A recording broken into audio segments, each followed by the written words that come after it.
Now, how does a flow state Jedi regulate their emotions? Okay, this is a very, very important video, important topic. So if you're tuning in for the first time, make sure you hit that like, subscribe button. I'm going to talk about a lot of different ways to alter your state of consciousness so that you can have impact and influence in your own life. So one of the things to notice in terms of your emotions is that you're not taking things so personally. We do this a lot as human beings. We make it about our own narrative and about our own storyline, and then it starts to attack our own self-image or our own egos in such a way that we feel this sensory overwhelm. And this is what I want to talk about today.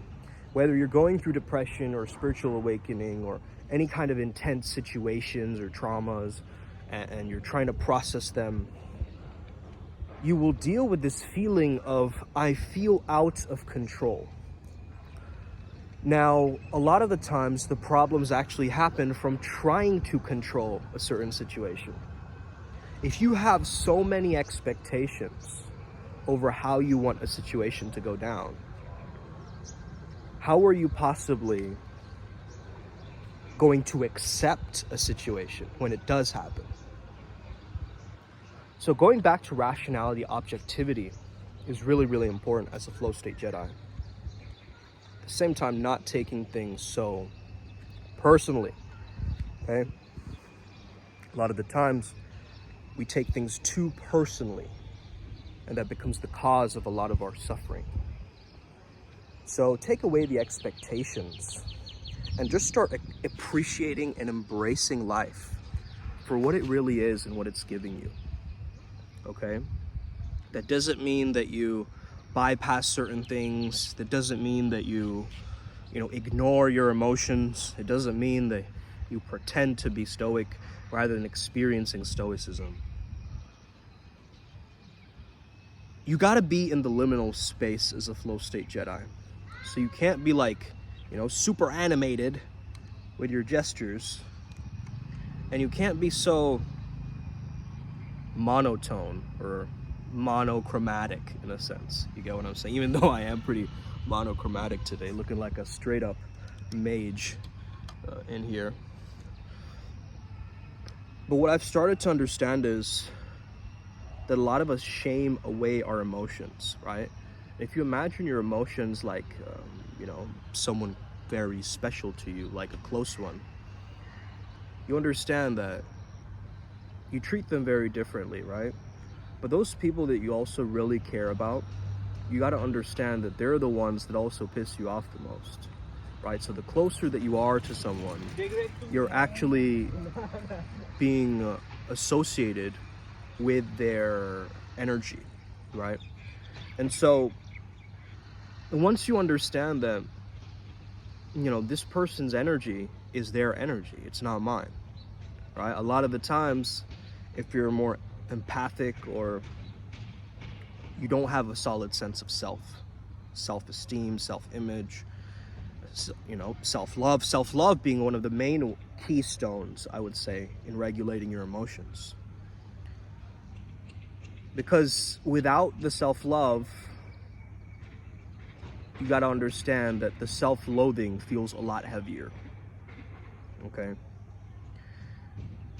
So this is very important because self-love has got to become a very special baseline for us. This doesn't mean an exaggerated sense of self or, self-aggrandizement or, arrogance in any sense. What it does mean is that you have a solid sense of self, okay? I know who I am, knowing yourself and understanding who you really are, not just in this physical realm, but also in the metaphysical realm, okay? Spirituality has really been one of the missing pieces to my life for a very long time. And, whenever people try to kind of box my beliefs or, feelings or thoughts or, I have a general disdain towards, authority of any kind. And again, that might be a personal, personalization in a sense. But whenever you feel trapped in your life, it becomes very difficult to deal with the emotions, because you gotta take the pressure and become a pressure cooker in a sense. You can't let the pressure get to you and take you by its hand and start to control you. So sometimes when you, like, let's say that you're going up to someone and talking to them. Let's say you want to connect with someone and they completely reject you, right? That rejection isn't personal, first and foremost. Second, you got to understand that they're feeling whatever you're feeling. So if you're feeling very nervous, they're going to feel your nervousness, and they're going to be nervous around you. So your beingness is almost giving other people a permission on how they've got to behave, because people don't know how to behave around you. If you keep tolerating nonsense from people, right? How are they going to know that that's not how you feel appreciated or you feel respected like that? So, really understanding how to express your boundaries in a healthier way, right? Not really exaggerating it or, trying to get your point across or impose your reality on somebody else. I think the imposition becomes problematic for a lot of people, right? When they think that the world should be like their world. Why is it not like this? Again, that comes from that sense of control, right? Or expectation. When you have lower expectations, it really starts to surprise you. Like, hey, that's really cool. So you want to have a lower expectation, but you also want to have you want to have an openness to optimism, as I like to call it.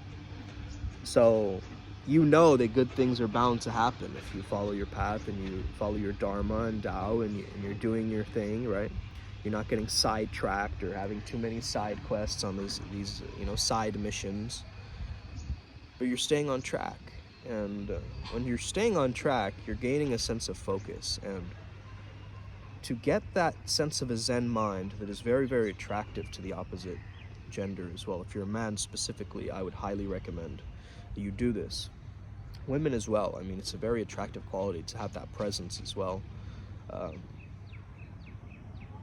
Now, of course, a lot of the times things get too boring or stagnant, which is why you have to have a mastery of your emotions, that you can spike it up certain moments and times, and you can control when it's going down. So when it's going up and when it's going down, right?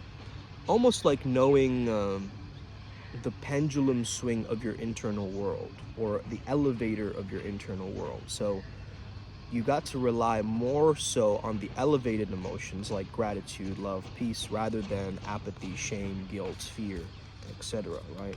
And so once you understand a way how to really manage this, because it is an emotional management. Emotional management comes from emotional intelligence. Emotional intelligence happens through emotional experiences, right?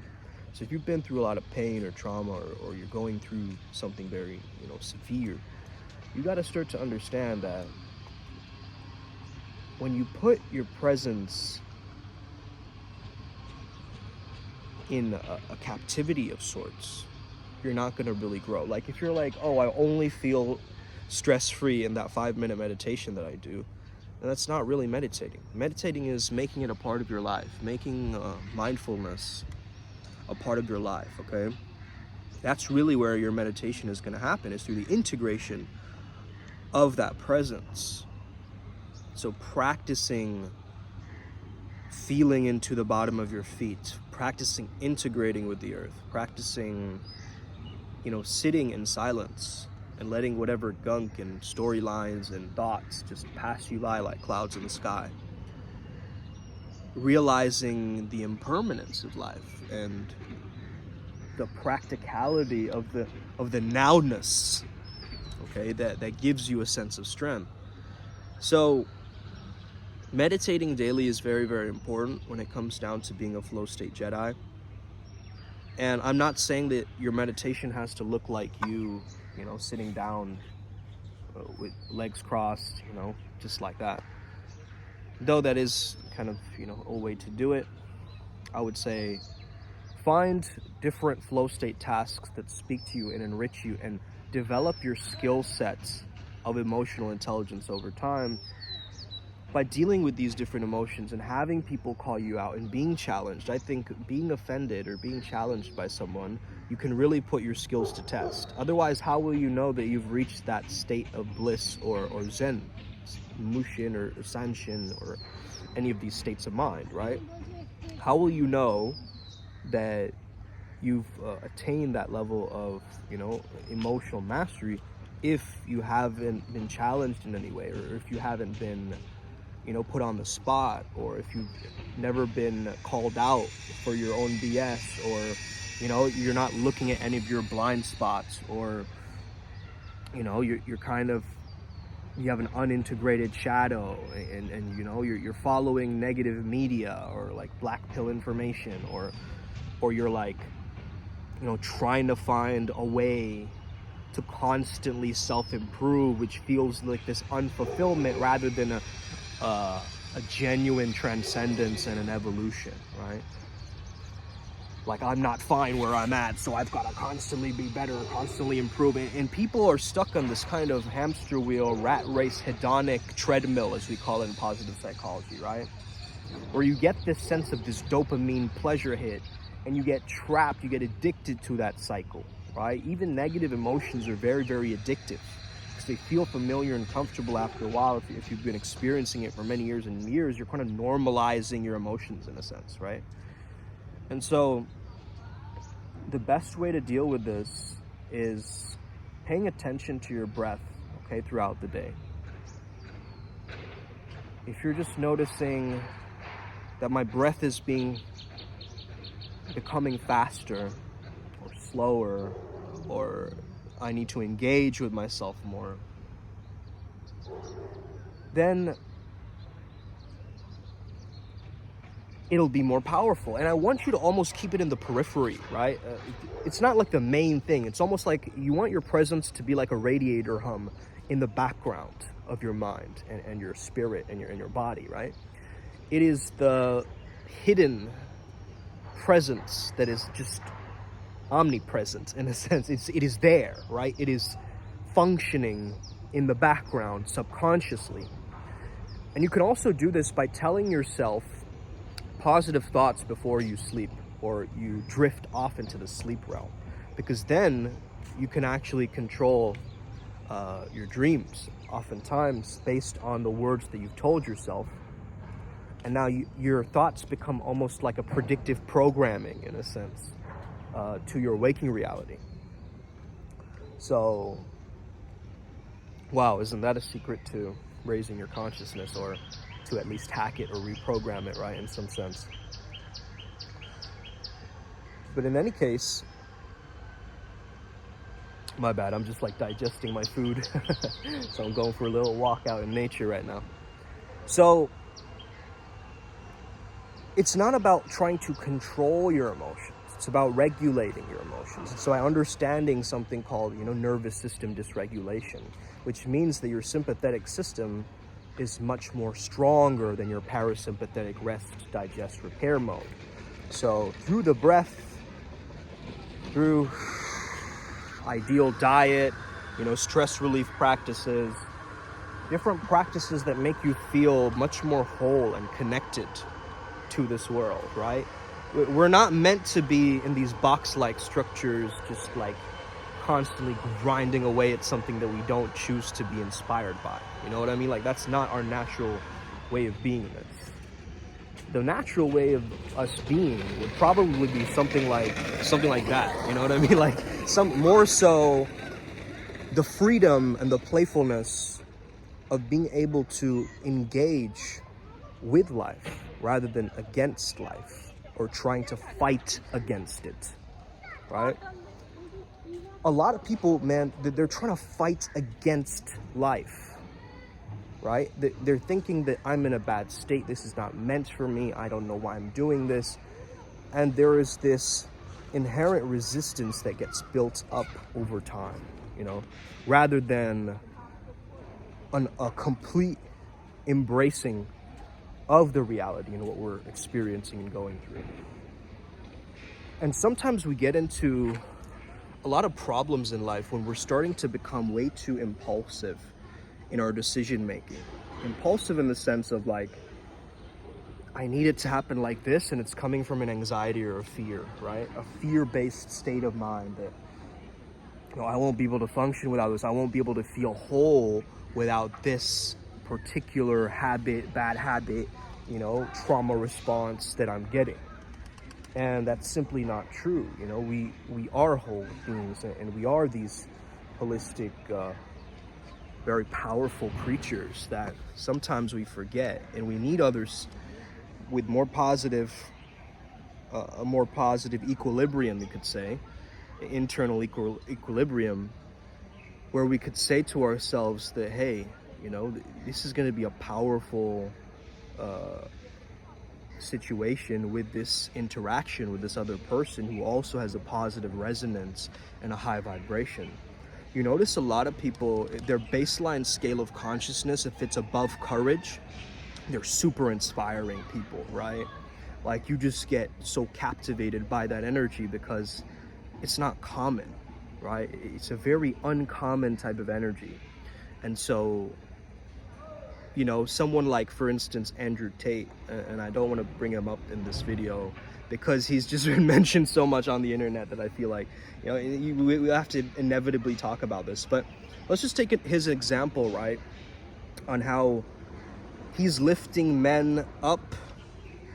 And this is from Stephanie, Creating Within, who's pointed this out. But he's lifting men up out of like shame, guilt, apathy, fear mode into more of a pride, right? In a pride consciousness. So he isn't the greatest example of divine masculine, but at least he's, in that space where he's lifting others in a lower consciousness. And that really tells you the state of the world, right?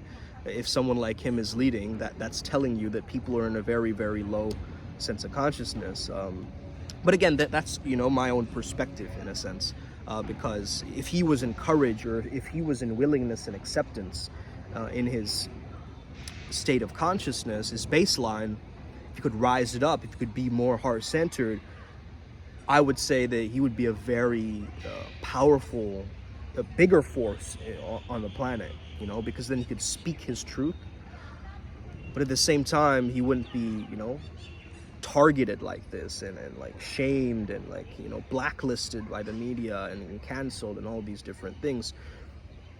You're basically making yourself a target at that level because you have the resources or the resourcefulness to back up what you're saying at the time, but it is still coming from that state of consciousness. So you got to understand, like, where is your baseline state of consciousness? How can you improve it? How can you do the healing work and the integration work for you, where you feel much more natural, engaging with what you're doing rather than feeling completely burnt out by what you're doing, or understanding that, I know I've got to do this, but it's still like a part of me wants to have these habits or these things that I want to accomplish in life, and so I need to tap into that secret ambition or whatever, right? So in order for you to truly regulate your emotions, you want to first of all trust yourself. You want to trust yourself to be level-headed, and you can only do that by understanding that when there's a situation, when there's a problem, when there's a confrontation, you handle it maturely. You handle it in such a way where everybody wins and it doesn't become this competitive dynamic.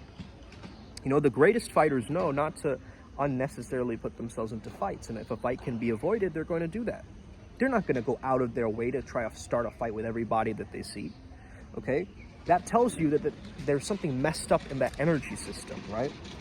So having a true understanding of energetics is what is going to make you a flow Jedi, really. Because a lot of the stuff that you're understanding is based on the blocks that people have. So the blocks that you might be having to your wealth, to your love, to your expansiveness, to different areas of your life, can often put you into a very reactive type of state rather than an elevated state.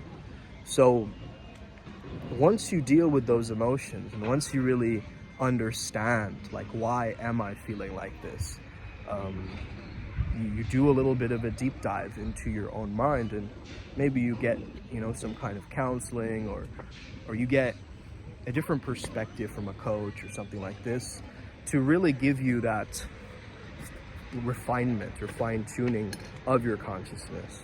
And then you can start to live a lot more freely in your own realm, right? In your own reality, and not in this reality that's been created, for you in a sense, but rather you're living in your own free will space, this learning simulation that you're a part of. All right, guys, video's getting long, so I'm gonna end it here, but have an incredible day. May the flow be with you. Hit that notification bell so you know when I'm posting. Let's get it. Upward spiral again. May we never be the same again. Here we go again.